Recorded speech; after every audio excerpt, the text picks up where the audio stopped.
Of cooking. It's not that hard. We're gonna make some pumpkin black bean soup. My mom made this when I was home for Christmas, and it was really good. So I'm stealing it and making it for the internet. All right, you're gonna need black beans, pumpkin, tomatoes. I got fire roasted ones, I think.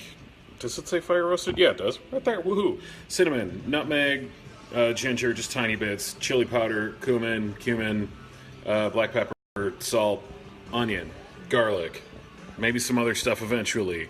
And yeah, you do need kind of a food processor type thing because it's smooth. It has to be a smooth, velvety soup. You want lumpy. Nobody wants the lumps. That's why we got that. Normally about this time, I grab a glass of whiskey and start drinking. But you know what? I can be. I'm not all light beer and whiskey. I can be fancy. Okay, black beans. We're going to blend these one can at a time because this is not the biggest receptacle in the entire world. And then we're going to put them in the receptacle, waiting over there, patiently, on the oven. Stove. Dang it. Didn't drain black beans because it's black bean flavored water, and I don't know, it's soup. It's supposed to be liquidy, and it's going to reduce for a while anyway, so it's chill. Recipe said 2 cloves of garlic, so great. All right, so onions, black beans, tomatoes are all kind of whipped up, and I kind of whipped up the onions and garlic too. That's all in there, and then I put the pumpkin in there because it's already pureed to crap.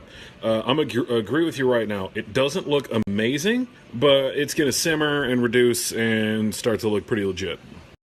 I forgot to mention there's about 4 or 5 cups of chicken stock in there, which you would need. Otherwise, it would basically just be baby food.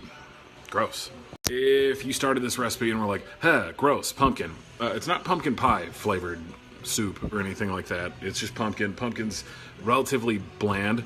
It's like squashy, kind of.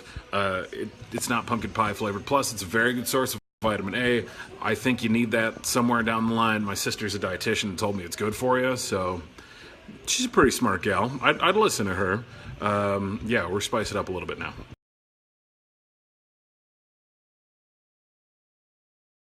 All right, there is the tiniest bit of like cinnamon and nutmeg in there, which I know are traditional pumpkin spices, but we didn't really taste the pumpkin a whole lot, and I like pumpkin, so I thought maybe I'd try to add a little more, fall kind of warmness to it.